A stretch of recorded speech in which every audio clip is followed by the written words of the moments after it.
पार्थ चटर्जी ने ईडी को बताया था कि अर्पिता मुखर्जी के घर से बरामद करोड़ों के कैश उनके नहीं हैं।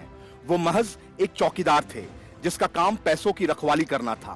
पार्थ ने यह भी कहा था कि जो मिला है वह तो कुछ भी नहीं, सारा माल तो वो ले गए। पार्थ चटर्जी का इशारा साफ था कि सारा माल पार्टी का था, लेकिन टीएमसी पहले ही इस बात से इनकार कर चुकी है कि अर्पिता के घर से बरामद करोड़ों के कैश से उसका कोई लेना देना नहीं है। लेकिन अब जो खुलासे हुए हैं उससे पार्थ चटर्जी के दावों में सच्चाई दिखने लगी है, क्योंकि पार्थ और अर्पिता के खातों की जांच से पता चला है कि 3 साल के दौरान उन खातों से 700 करोड़ से अधिक का लेन देन हुआ है। पार्थ और उनकी करीबी अर्पिता मुखर्जी के बैंक खातों की जांच करने पर पता चला है कि साल 2016 से 2019 के दौरान उनमें करीब 700 करोड़ रुपए का लेन देन हुआ। साथ ही पार्थ और अर्पिता के कई संयुक्त बैंक खाते मिले हैं। अकेले अर्पिता के बैंक खातों से प्रतिदिन 20 से 30 लाख रुपए का लेन देन हुआ। इन सभी को व्यावसायिक लेन देन के तौर पर दिखाया गया है। वहीं इस खुलासे के अगले दिन ही सीबीआई ने बड़ी कार्रवाई करते हुए स्कूल सेवा आयोग के पूर्व सलाहकार शांति प्रसाद सिन्हा और पूर्व अध्यक्ष अशोक साहा को गिरफ्तार कर लिया।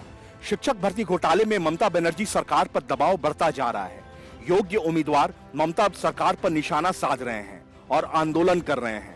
बंगाल में इसी साल हुए नगर निकाय के चुनाव के दौरान तृणमूल कांग्रेस में उम्मीदवारी को लेकर भी व्यापक तौर पर रुपए का लेन देन हुआ था।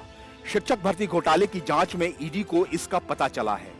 ये सारे रुपए शिक्षक भर्ती घोटाले में गिरफ्तार किए गए बंगाल के पूर्व शिक्षा मंत्री पार्थ चटर्जी के पास गए थे या कहीं और।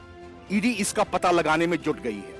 पार्थ चटर्जी नगर निकाय के चुनाव के वक्त तृणमूल के प्रदेश महासचिव थे और उम्मीदवारों के चयन में उनकी अहम भूमिका रही थी।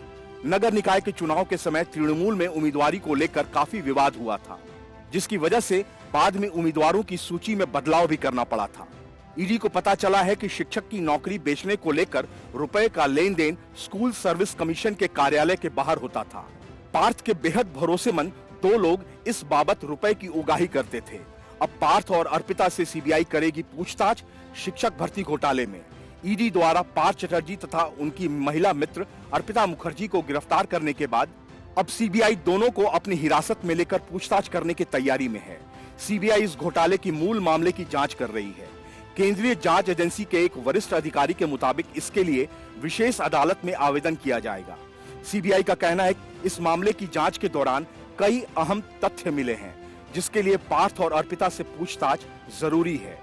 वहीं शिक्षक भर्ती घोटाले में गिरफ्तार पार्थ चटर्जी कोलकाता की ऐतिहासिक प्रेसिडेंसी जेल में एक एकांत कक्ष के अंदर श्री रामकृष्ण परमहंस के उपदेशों को पढ़कर और कुछ तला हुआ खाने की चाहत के साथ खुद को अन्य कैदियों से अलग रख रहे हैं। चटर्जी ने कागज और कलम की मांग करते हुए कहा कि वह सलाखों के पीछे के जीवन के बारे में लिखना चाहते हैं। Bureau report, news of India.